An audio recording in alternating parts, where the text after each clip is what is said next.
Scott here. I'm considering living in this college dorm for the rest of my life, and you know what that means? I'll be in immense amounts of debt. But it's okay. Just like any self-respecting college kid, I'll have my Nintendo 64 and Mario Kart 64 with me, and this will be my only expense other than rent. Yeah, this will be my entertainment, my hobby, my spare time, my caloric intake, my world. Wasn't one of my best ideas. Super Mario Kart did the impossible and started the Mario Kart series. It kickstarted the whole mascot kart racing genre. It was one of the most popular titles on the Super Nintendo and showed a lot of promise as a series. I liked it for what it was, but still had a few problems with it. That's code for I hated it. Not really, but it was obvious that this whole not 3D style was impressive, but not ideal just yet. Single player wise, races could be frustrating and there were a bunch of repeated track themes. But for an SNES kart racer, it was about as good as it could get, and even with all the problems I have with the game, I can still easily squeeze some fun out of it. It's still a good time. However, there was obviously room for improvement, and with Nintendo's next system, the Nintendo 64, true 3D gaming wasn't just possible, it was more than possible. With the console's advanced technical specs and 4 controller ports for 4-player games, a new Mario Kart seemed like a shoo-in for the N64. Holy shit, they did it. Mario Kart 64. I like this one. While Super Mario Kart was the start of the series, Mario Kart 64 was where the modern Mario Kart series started. I see a lot of people nowadays say how this one isn't as good anymore and has aged. To that I say, well, you've aged too. How does that feel? Mario Kart 64 was the Mario Kart game, the one everybody has fond memories of, often considered one of, if not the best game in the series. Everybody has their favorite, and while 64's notoriety has definitely slipped over time due to its age, it's still up there as one of the best. I remember playing this on my cousin's N64 and it always remained one of the most fun in my heart. This was pretty much as pure of a Mario Kart experience as you could get. No gimmicks, nothing this game could really claim as its own thing. It was just Mario Kart. Local, multiplayer, bullshit Mario Kart. It's very vanilla when I look back at it. So why is it so revered by myself and so many other people? Is it because it was released during the multiplayer renaissance of the Nintendo 64 era? Probably. Like I said, Mario Kart 64 is definitely aged, I'm not gonna argue that. It's very obviously not as good as really any of these games that succeeded it. However, while it's dated, I still think it's really fun, particularly in multiplayer. While the controls, graphics, overall amount of content just don't hold up today, it doesn't mean 64 isn't fun, far from it. It can still be a blast, and I think it's much better than Super Mario Kart. Mario Kart 64 was initially called Super Mario Kart R during development. All these letters, nuh-uh, this one. The developers just decided, you know what, let's just f***ing do it, and gave it the same subtitle as every other Nintendo 64 game. Of course, the big reason why they got rid of the R subtitle was potentially because of Sonic R releasing on the Sega Saturn, another racing game, with racing and game in quotes. You don't want to have the same name as your competition, and you also don't want to have the same name as that, so they just gave it the old 64 treatment while also getting rid of Super in the title. I never lost sleep over this change. The title Mario Kart gets the exact same idea across as Super Mario Kart does. During development, a few key things changed, the most well-known being the fact that Kamek was a playable character before being replaced with Donkey Kong in the final game. It's okay, Kamek got another chance as a Mario Kart character never. I mean, it's fine, I probably prefer Donkey Kong being playable here. I don't know many people who played Yoshi's Island saying, damn, I want to drive as this. But it's just odd Kamek was playable in Mario Kart 64 pretty deep into development. It was taken out for no reason and never appeared playable again. Apparently there were hints of him being playable in Mario Kart 8's code, but that's about it. The feather item from Super Mario Kart was supposed to make a comeback in 64, but it was taken out before release. I know people love this thing to death apparently, but if humanity made it 2 decades without a feather in a Mario Kart game, we can cope with anything. Mario Kart 64 released in early 1997 here in North America, about half a year after the Nintendo 64 launch, so it's understandable why the console is so heavily associated with this game. It's basically been there since the very beginning. You had a Nintendo 64, you had Mario Kart, it was just the natural order of things. With the emphasis on multiplayer with this thing, yeah, of course this game did well, right alongside GoldenEye, Smash Brothers, and Mario Party. This opening canonically shows us how deep the Nintendo logo really is, and is absolutely classic.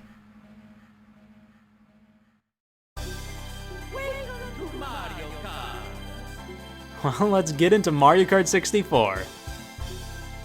And that's Mario Kart 64 for you. Yeah, this brings up a bit of a debate with multiplayer games. Should all primary content be available from the start or be unlocked over time?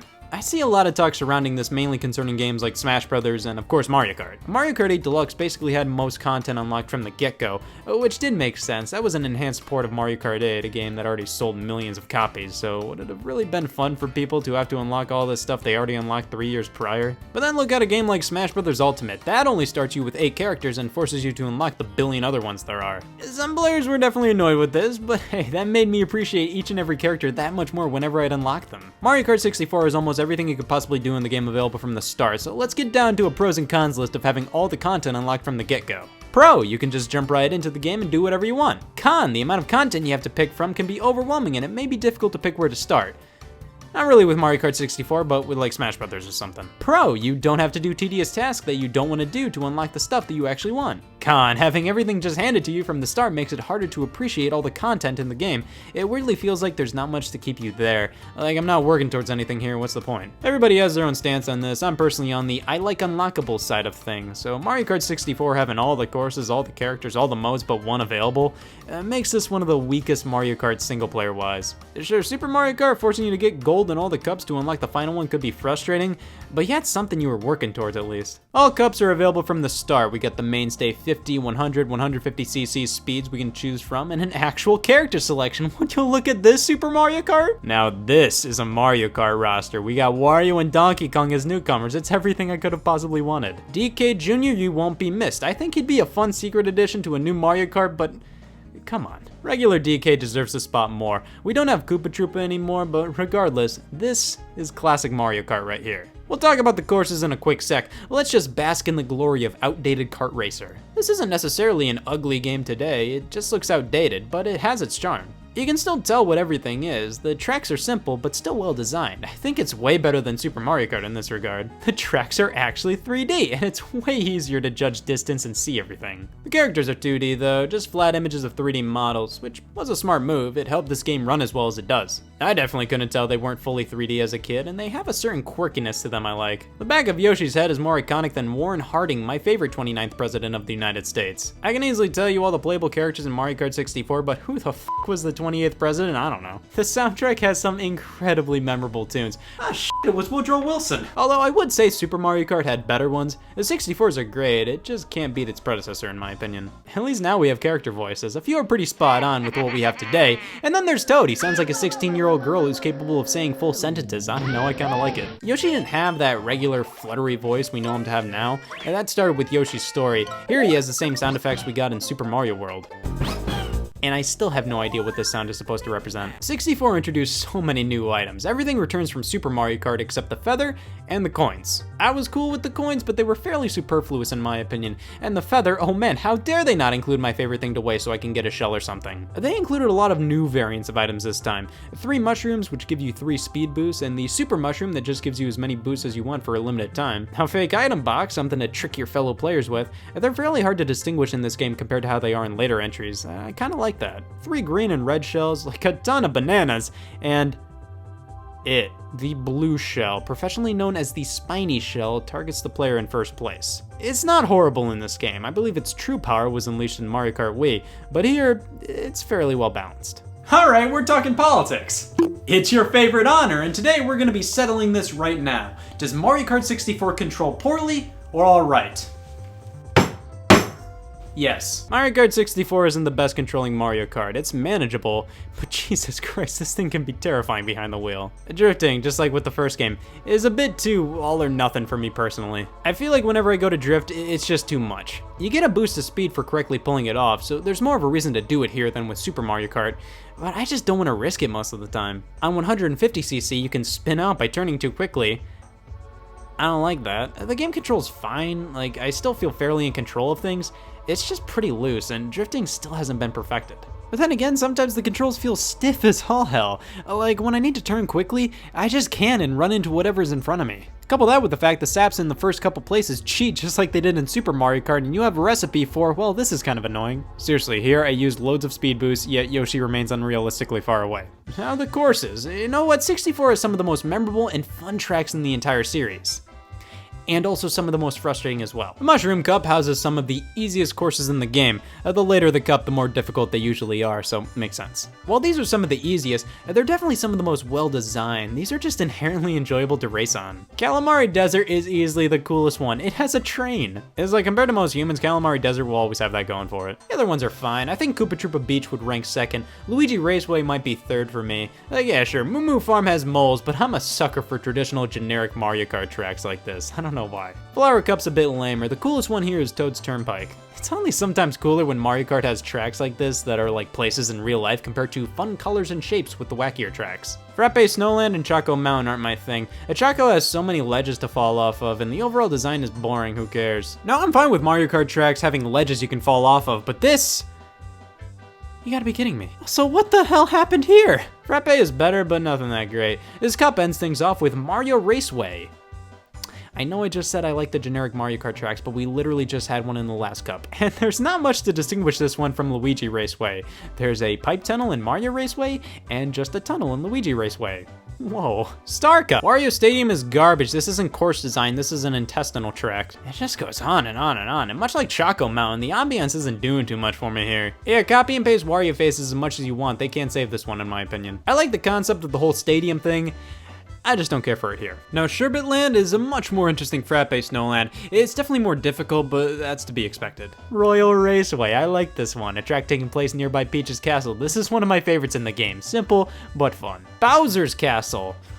The setting and tone are amazing here, but Jesus, these hazards are just annoying. They're not like, oh, watch out for this. They're more like, stop and wait for this swamp to do its thing and then go. Finally, the Special Cup, the most unique selection of tracks yet. DK's Jungle Parkway. The only thing I really remember in this one is this giant jump, but Yoshi Valley I remember because the game just can't comprehend you're even playing on this course. It's so complicated that the game just says, I'm not even gonna try and figure this one out, and labels all positions as question marks. It has another one of these hazards where sometimes you just gotta stop and wait, but it's easily one of my favorite 64 tracks. Banshee Boardwalk, another one I keep forgetting about. This is basically a next-gen version of the Ghost Valley tracks in Super Mario Kart.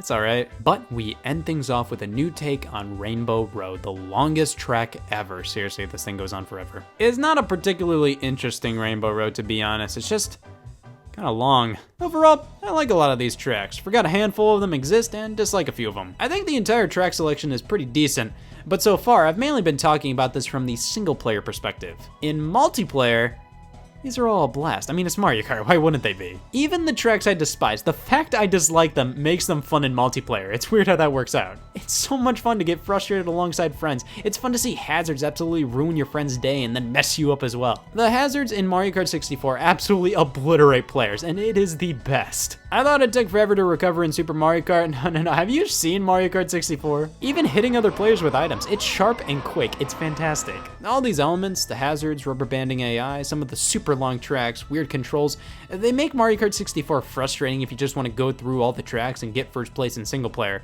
but makes for a stupid fun multiplayer experience even to this day. With no big unlocks, there's not much incentive to continue playing by yourself, but in multiplayer, this is not an issue in the slightest. It isn't the best Mario Kart, but it was the original 4-player king of kart. This is where Mario Kart truly started.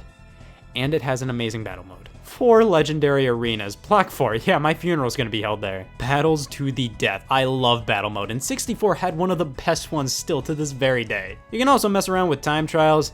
Yeah, these were never really my go-to in Mario Karts. And if you get all the gold trophies in each of the 150cc cups, you get extra mode. It's mirrored versions of the courses. That was worth it. Mario Kart 64, is it still fun multiplayer-wise?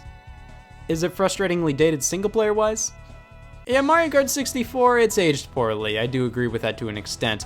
But I think it's still much more playable and fun than some people give it credit. It definitely stumbles with some track designs, a handful are way too long, a bit unfocused with so many hazards that just do way too much damage, there's so many ledges you can just easily fall off of, all that stuff. This is a Mario Kart game, it needs to have garbage like this, but it feels a bit too much here. But that's in terms of single player, when you're just trying to win, get first place, and move on. When it comes to multiplayer, yeah, this is still a crazy fun time. Not perfect by a long shot, and you may as well just play the most recent Mario Kart instead. But this is still loads of fun. Also, the speedrunning community for this game is phenomenal and highly underrated. It's so much fun seeing all the shortcuts and glitches they perform to skip laps. I love it. Now, of course, the question still remains. Why is this still so revered when it's such a vanilla Mario Kart? And I don't know, this is where the modern Mario Kart formula was born. The fact that it's so simple and pure makes it fun in its own way compared to something like Mario Kart 8. I'd still vastly prefer playing that compared to this, and it may be a bit of nostalgia, but 64 still has a lot of charm to it, as dated as it is. It's still fun, and it's still Mario Kart. Also, there's a lot of random things I keep forgetting you can do in this game, like change the minimap and turn it into a speedometer and a much more artsy minimap, or turn off the background music by hitting L. I forgot you could do that. I accidentally hit the L button and I thought it was a glitch. But hey, you learn something new every day. Yesterday I found out I was doing laundry wrong this whole time. You gotta be kidding me.